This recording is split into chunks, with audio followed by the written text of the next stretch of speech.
Yeah. Mm-hmm. All right. Yeah, we're kind of late today again, but there's a lot of people in the clinic, so we had to, put back the presentation today with Clotelle Holder, acupuncturist from Barbados. Clotelle and I have been working together for years, and I think she's very knowledgeable about lots of treatments, especially acupuncture, and but little unknown. So you can get to know her today because she's very effective in what she do. All right. We always say that a prophet is never honored in his own country. Huh. Well, that's true. Because she's in Barbados for a couple of years together in the same clinic. We were married, and we have a son. And when I had my stroke, she could verify that because I always tell people I had a stroke. She was right there. And she used some techniques with these needles. And we can talk about the needles in a while. Needles. And that helped me with my stroke. Instead of having a massive stroke, I had a mild stroke. And because she used these needles into certain points into my body, so when the ambulance came, they could have taken me away and organize myself, and I came back and we changed our whole diet, and here I am today. Okay, and she could confirm that. You invited him. Yeah. Wonderful. All right. So she's going to tell you what she does a little bit in Barbados, and as I said before, she's very knowledgeable, and especially Chinese medicine. Is she there? Yes, yeah. Like Clotette, you there? I'm here, but I can hardly hear you. You hear me now? You hear me a little better? I'm hearing you a little bit better, yes. Wonderful. All right. How you doing? I am good. How are you doing, Pat? Wonderful. Well, we want to just give my friends and family on Facebook a little about what you do and how you work, because like I said, we worked together, right, for a couple of years. You know what I'm saying? And I could verify that you had helped me. Remember I had my stroke? Remember that? Yes. Well, Remember that night, right? Huh? we should probably tell people that we were married, Patrick. We were married. Yes, we were. I said that, didn't I? Did I say We were that? married many years ago, and that Yes. union brought us a beautiful son, Tarek, who is here doing the Yes. recording for me and helping me with this technical work, because you know me Oh, a about handsome son. our handsome son, and definitely. Yes. Okay, so now he's trying to hook me up with the speaker. So if you can bear with me just a second. Okay. While he tries to do this for me. But And when I told people I had a stroke, they don't believe me. But you are the one that was there because we were married at yes, the time, right? yes. And you were there when I had my stroke, and you used the needles. So I want you to tell the audience about, especially stroke patients. We're gonna get into that in a little while. But Oh, what they can do if somebody's getting a stroke, what they can do to alleviate the stroke from happening until the ambulance come. Okay? okay, We're gonna jump on that in a little while. Yeah? okay. We'll talk about that. Um, Yeah. but first, let me Are say you ready now? yes. I'm ready. Okay. Now, what is acupuncture? Well, it's not just acupuncture that I practice. I practice an old healing art called traditional Chinese medicine, of which acupuncture is one modality of it. Right. Acupuncture is the placement of fine needles at different acupuncture points around your body. The Chinese, well, let's go back one step further. There's so much that we can talk about that sometimes we go ahead of ourselves with this. Acupuncture is 5,000 years old. The ancient, Right. the countries like India, China, they have been practicing this medicine as their sole medicine for thousands of years. And of course, for something, and they still practice it. So obviously, for something to have survived 5,000 years, it has to work. Especially when you consider that traditional medicine that we call our medicine is only 200 years old. So this is not Right. something new that I am into. This is the ancient art of healing that I am just trying to introduce or reintroduce people to. And what the Chinese found thousands of years ago is that around your body, like in much the same way you have blood vessels that carry veins that carry your blood and nerve impulses that run down your body, they also found that you have meridians or channels through which energy flows. Now you remember from the biblical times how God breathed air into Adam and Adam became a living soul. And it's my belief that that breath that was blown, that God breathed into us, is what we call the chi. And that chi is responsible for pushing the blood around your body and helping with the circulation. Because you know, when you die and that breath is taken from you, even though you have the veins and you have the blood there, they don't move. They don't go anywhere. So it's the breath, it's the chi that's responsible for moving the blood. Understand? Mm-hmm. And therefore, the Chinese were able to map all these pathways around your body. And if you look, you can see that there are hundreds and hundreds of acupuncture points all around your body, front and back, your head, your ears, your hands, your feet, hundreds of points. So therefore, what I do when I practice acupuncture is I try to move this energy and help your body to be in harmony, because when your body's energy is flowing properly, then you will not have any disease. Okay, so that's part of what I do. And I use these very tiny needles. They come in very different lengths depending on which part of the body I am using them for. You get ear needles, you know, longer ones, shorter. And as you can see, they're very sterile, so people don't have to be concerned that they're going to contract any disease. They're sterile. Some are singularly wrapped, you know what I'm saying? And if you compare it to a hypodermic needle, which your doctor gives you with your injections, if you were to compare the size of one of my needles to this, you'll see that it is very minuscule. So much smaller. I hope you can see that difference. Yeah. On the left. Yeah. All right. This one here is the acupuncture needle with the green hand. And this one, the yellow hand, that's the hypodermic needle. So one of but I think you have different gauges. Yeah, I think you have the 28 gauge, 34 gauge. Yes, of course. And you know, so it depends on where I want the needle I would use. But even with the thicker gauges, my needles are still many times smaller than the doctor's hypodermic needle. I only say that to say it's because I'm going to be putting needles around people's bodies. They're concerned, oh, isn't it going to hurt, these needles? Isn't it going to be painful? And my answer to that is, some points, I will not lie to you, some points are a little bit painful, especially the ones that are closer to the bone, and some are not. Okay, my AC. Right. Okay, let me just turn off this noisy AC. My son will turn it off for me. So, but with the technique, what I do is use this guide tube. Since the pain receptors are on the surface of your skin, by using the guide tube, I am able to disengage that pain receptor, and I just put that needle in, and that's it. You see, I didn't grimace. You probably didn't see my face, but I didn't grimace. It wasn't painful or anything. It's less than a little nick by a mosquito is what you feel sometimes, okay? So people don't have to be scared of that. So just getting that out of the way. So that's basically what the acupuncture is all about. Besides acupuncture, let me just give you a broader sense of what the traditional Chinese medicine is all about.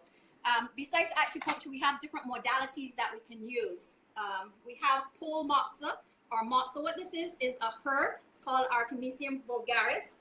And with this particular type of moxa, I would light it, just like you would light a cigar. And then when it's lit, you can warm, because it's warm in nature, it's hot in nature, you can warm acupuncture points to help stimulate the circulation and to help move the circulation. So then that's what you call moxibustion, right? Moxibustion, right? And moxibustion, okay. Process, and this is called moxa. Itself is moxa. Okay, I got you. Right, and besides moxa, I can also do cupping. With cupping, what you will do, all these are techniques that I can use in order to help people. You would just, you need to adhere this to the person's skin. So what I would do is just light it, put your hand so it can adhere to your skin. And basically you would just do it like that, and it will stick bigger part of your body. Oops. But I think the cupping was done by African people long term, because in Grenada, our great grandparents used to use that calabash. Yes. Because I think you have the glasses now where you what you use from the Chinese. But in the older times, right, in the 60s, the older people, when you get a gash, they used to use a calabash and do the same cupping. you know, but on a different level. Is that Yeah. similar to what the Chinese do? Yes, and the Chinese use. Remember, back in 5,000 years ago, there were no um, glass to be had, so they used to do bamboo. They would get the bamboo root, the That's what I'm saying, bamboo the bamboo. first, right, Uh-huh. and they would cut it and use that as a cup. And they would sometimes they could even soak those cups in different herbal formulas in order to transmit some of those healing properties from the herbs into their various acupuncture points. All right. I got you. Next So next question. Next question. yes, You have different meridians. You have the GB meridian. GB means what? Gallbladder, right? gallbladder, right? And you Okay. have the could you name a few of the meridians that you have that you work on? Okay. and where they correspond, which part of the body they correspond to? Okay.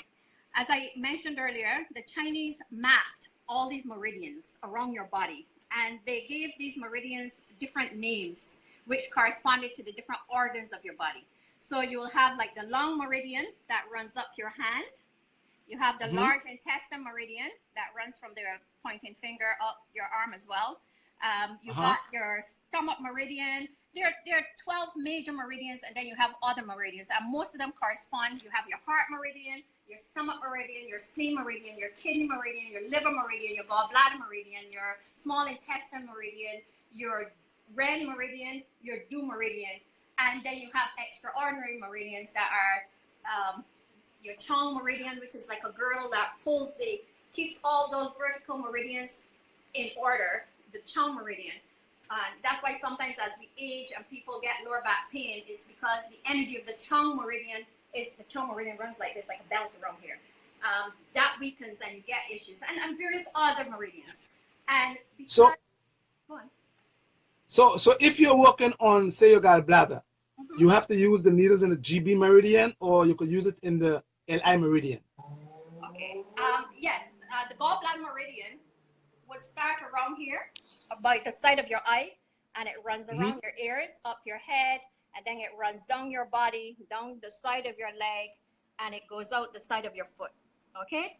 And Right. depending on what's going on with the person comes with a lateral headache. Then I know, for example, that person is probably under stress. There's probably some stressful situation they're going under, and the energy in the meridian is blocked. And that's why they're Right. getting the headache at the temple.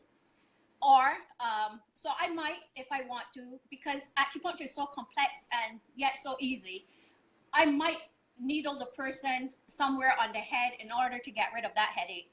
But I might just needle them on their ankle and get rid of the headache. Because what you're trying to do is pull the energy, open up the energy. When my patients come to me, a simple way of me getting them to understand what I'm trying to do is to tell them, consider they're on the highway and you have a lot of estuaries, a lot of streets merging into your highway, going in all kinds of different directions. That's similar to what happens in your body. You have the gallbladder meridian, the liver meridian, the kidney meridian, the spleen meridian, all these things working because as you eat food, your stomach meridian is working, your liver meridian is working, your kidneys are working, your heart is working, everything is working. So traffic is coming from all directions. Now, if you have a Right. blockage, say the car broke down on the highway. Now you know how the traffic is going to be backed up, right? And Mm-hmm. it's not just backed up at that particular location where you have the car broken down. Miles and miles away, the traffic starts to pile up, correct? So the same thing happens in your body. When you have a disharmony, then you're on a blockage because perhaps you ate too much, or your kidneys not flushing properly, or your liver is congested because you are worried or stressed, or your heart is hurting because you have some love issue going on, emotional issue going on, or your lungs are sad because somebody died and grief affects your lungs. Now, if you have these emotions going on, and if these emotions last too long, it's okay to have some emotions, but if these emotions stay around too long in your body, what happens is it starts then to become a disease, and you get blockages in the flow of the energy in the particular meridian. And as a result, these flows will interfere with the other systems in your body. I know you've been talking somewhat on your programs. You speak about the 5 elements, Right. with the stomach, the fire, earth, metal, lungs, liver, those kind of things. And Mhm. you have now a different system of acupuncture work in there, where the various meridians are being controlled by other meridians. For example, the lungs are the mother of the kidney, and the kidney is the mother of the liver, and the liver is the mother of the heart, and the heart is the mother of the stomach, and the stomach is the mother of the lungs. So therefore, if the mother is weak, obviously her offspring can't be strong. So if you Right. start in life with a deficiency, if you were born, say, for example, with weak lungs, then you know that you cannot give your children enough energy. You can't give your kidney enough energy. So therefore, you have weakness in your kidney as a child and as you grow. Unless you eat properly and do things to build that energy, then you will always have some kind of kidney issue going on. And besides, Now, if yeah, you, yeah, besides, if the person, I want to continue with, if the person have, for instance, a weak kidney, mm-hmm, right? mm-hmm. How does acupuncture work there? Okay, the kidney meridian starts at the bottom of your foot, at this point here at the bottom of your foot, and it runs up around your ankle, and it comes up your leg, up into your groin, up on your pubic bone area, where it internally, this is the surface, on the surface, but internally it then goes into your body and it connects to your kidney. And then you have a branch of it that also travels up and connects into the lungs. And then you have a branch of it that goes up into the brain, because the kidneys dominate the brain and it rules the bones. Okay? Right. So when you have, what was your question? If your kidneys are weak, what can I do? So Right. In therefore, terms of acupuncture. based on acupuncture, what I can do is select certain points that I know are tonifying points. You have tonifying points on the body, and you have sedating points. You have different classes of points. No. Go on. Yeah. Okay. It's not awful. Yeah. So knowing that, I can use my moxa, because if it's weak, I want to strengthen it. I want to tonify it. So I can use the Right. heat. I can use the heat from my moxa to warm, and I would warm the bottom of the foot, that particular point, in order to send that energy up into the person. There are lots of points right here on this area of your abdomen. I would warm that area. This area of your abdomen actually is called the dantian. You know what I'm saying? It's like the power source of your thing. And because we're talking about the kidney, as you know, is very important in reproduction and with regards to your hormones and stuff like that. Right. That's why as we age, our kidney energy starts, we age because our kidney energy starts to decline with time. But we don't have to age if we can supplement, eat properly, and do other things to keep our bodies working effectively and efficiently, right? But I can use the different techniques, different points on your body, different diets. You are more into that part where you can tell them about what foods to eat, etc., in order to build the energy. And also remember that we are holistic healers. So it's not just about the physical, it's the mind, the body, and the spirit. What I do here is about the body. But you also have to control your mind and your thoughts, because if you are constantly in fear is going to deplete your kidney energy. Worry depletes your pensiveness, and overstudying and thinking too much depletes your spleen energy. Frustration will deplete and knot up your liver energy. Too much joy could affect your heart. And as I said earlier, grief will deplete your lung energy. So besides eating properly and having your therapy, you also have to do your part with regards to your emotions and controlling your emotions, etc. Food, diet. Your diet. So right. So I noticed you said that you have to tonify first before you stimulate, right?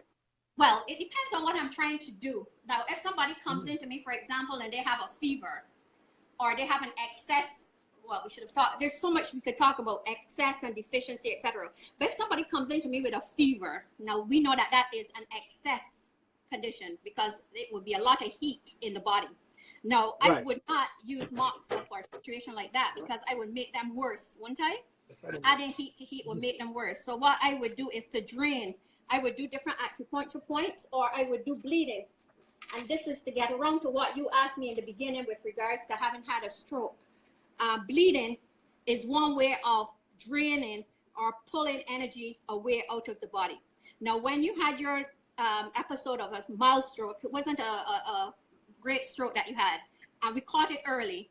What I did with Patrick is I bled a point on the ear. I'll come back to this chart in a minute.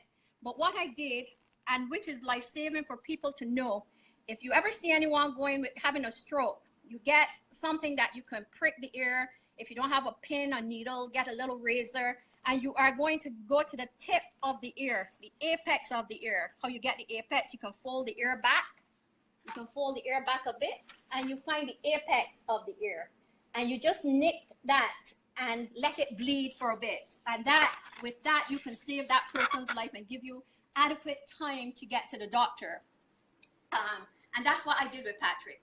I drained to pull some of that energy out of his head, because that's what's going up there. He had what was called liver yang rising at the time. I think he was going through a stressful period at that time.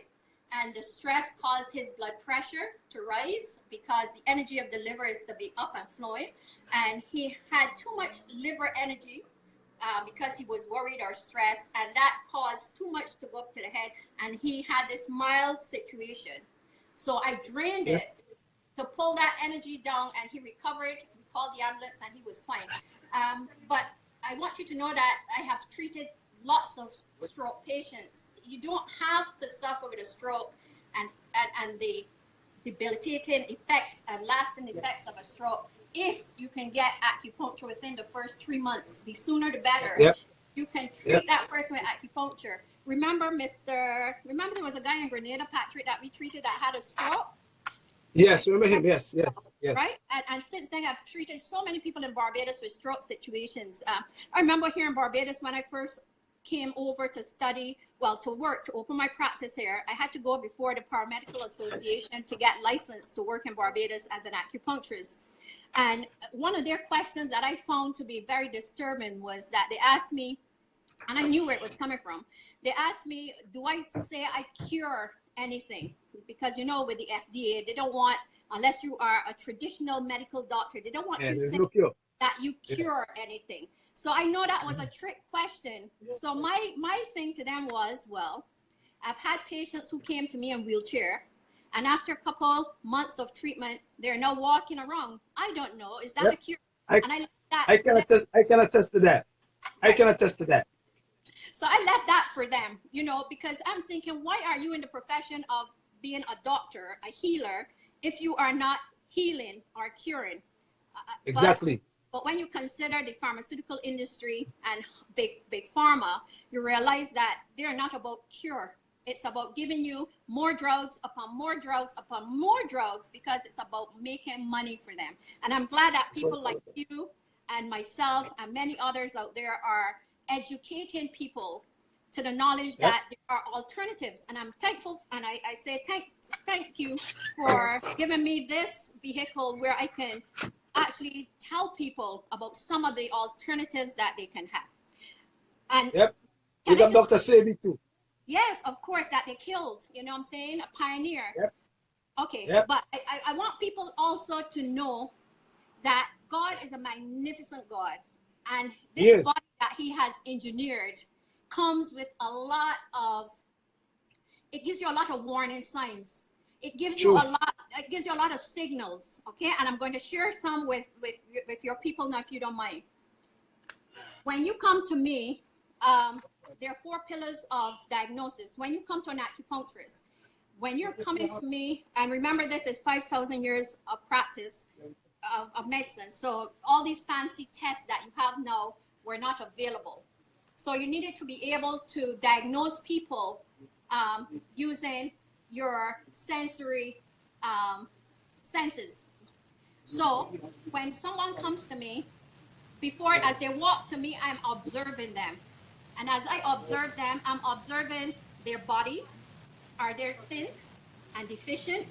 Are they fat and excess? I'm looking at their skin. Is their skin glowing? Is it pretty, or is it dull?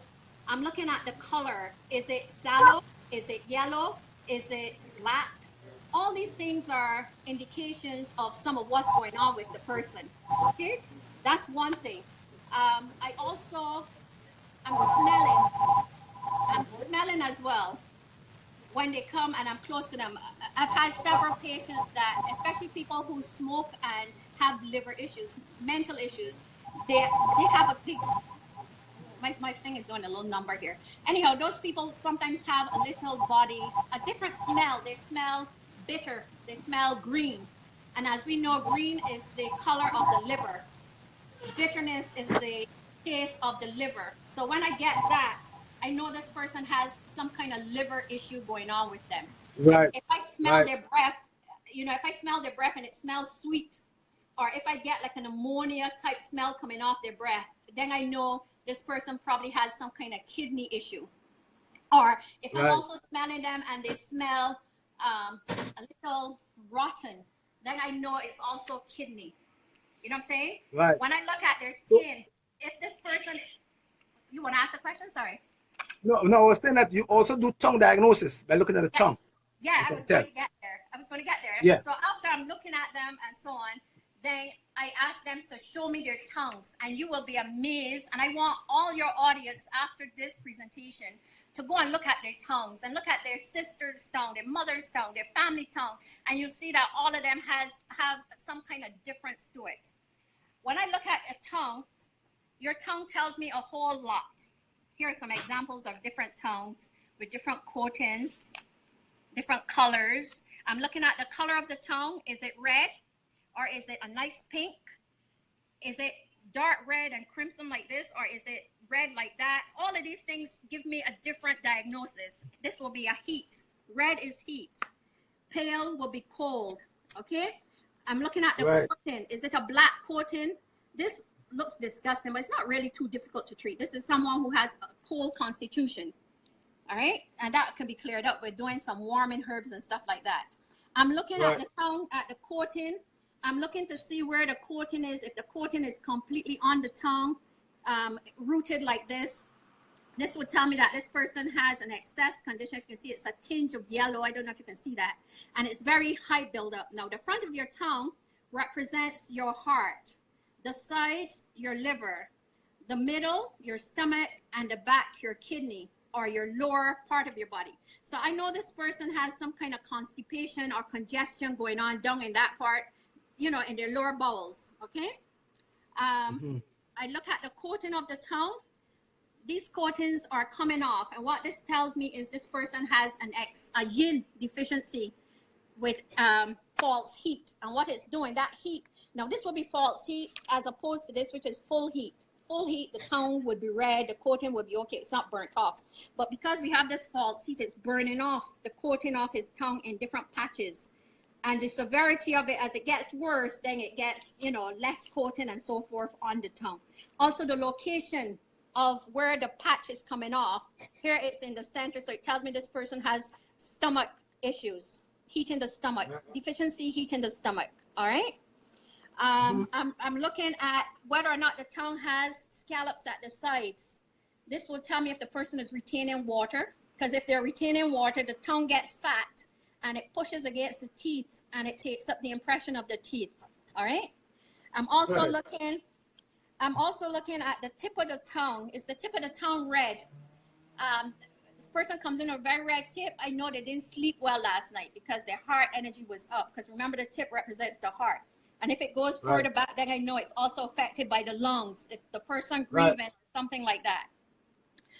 This one here, this person probably has a big fever. As you can see how red the tongue is.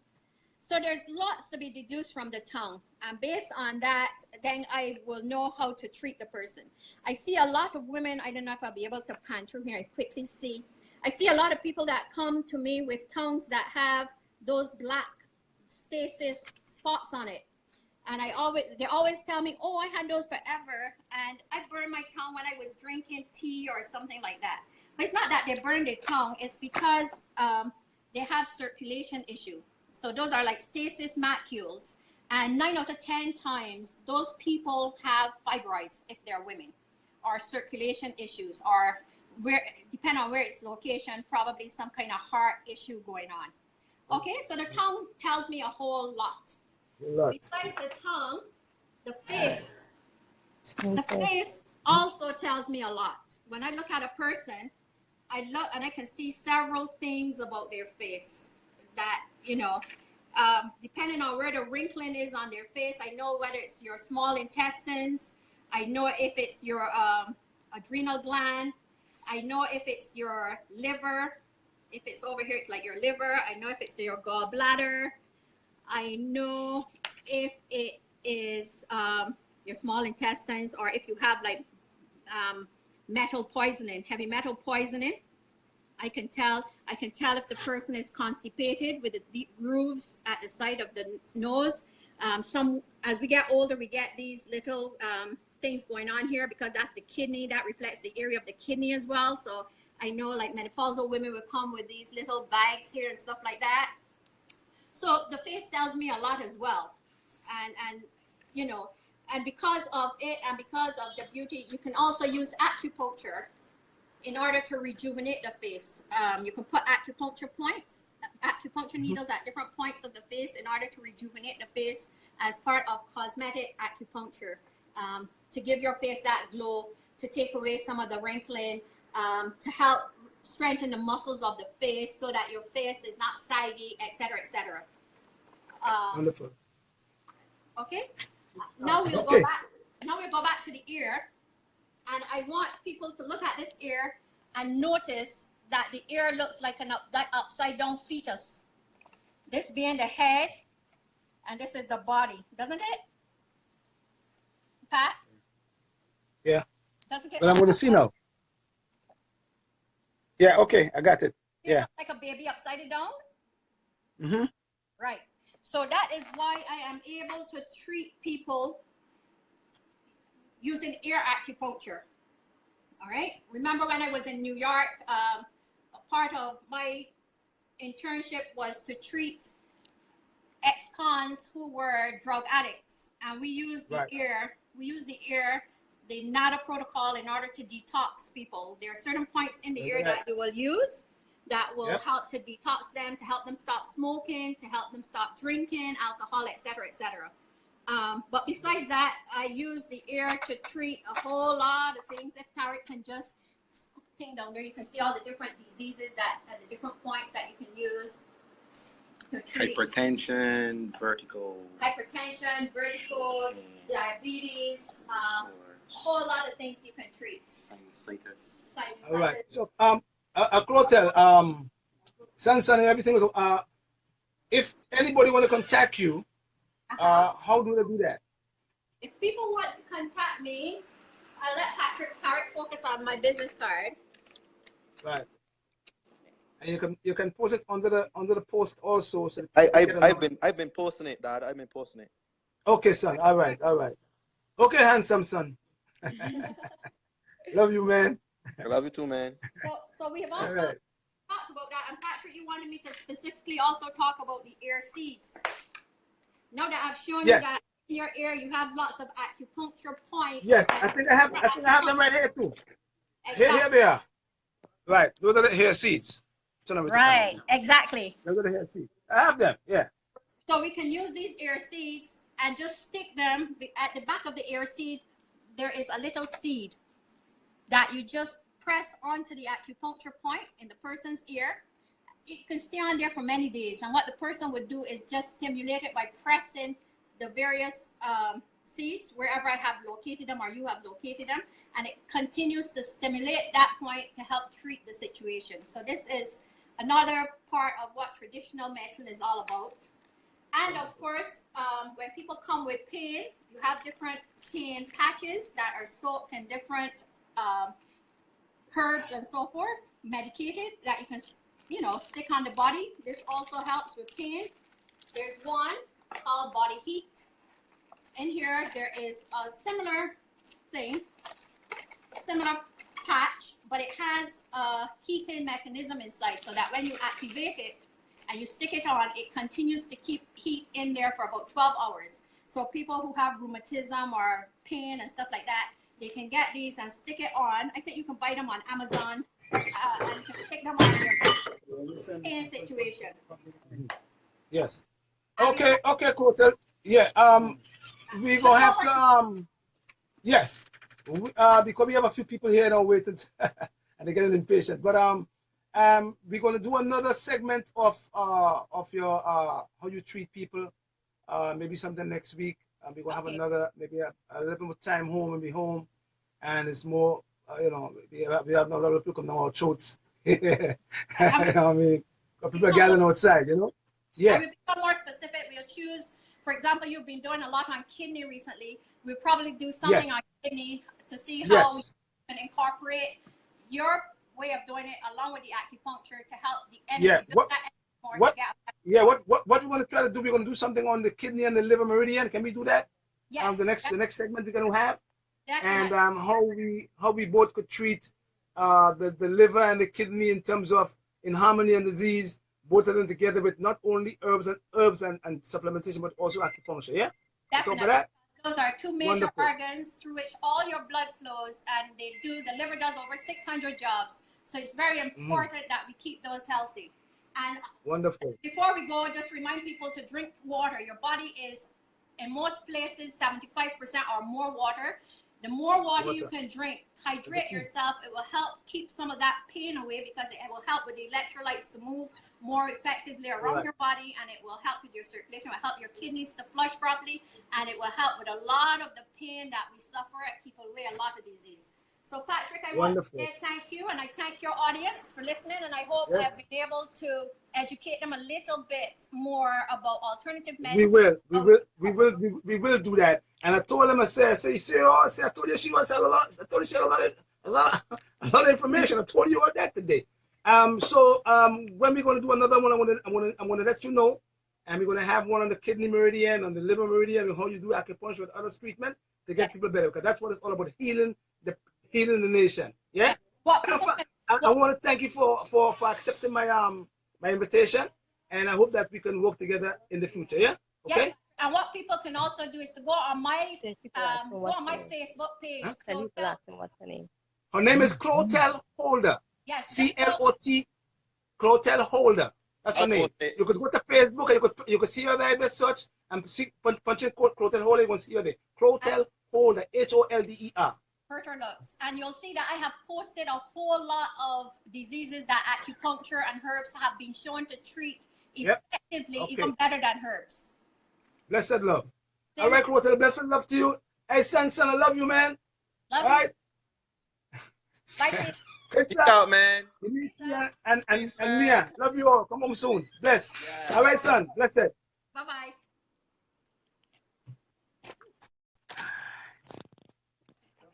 Yeah, my son. You take it off. You stop it? Yeah. Hold on. I gotta finish. I get a nice hand today, boy.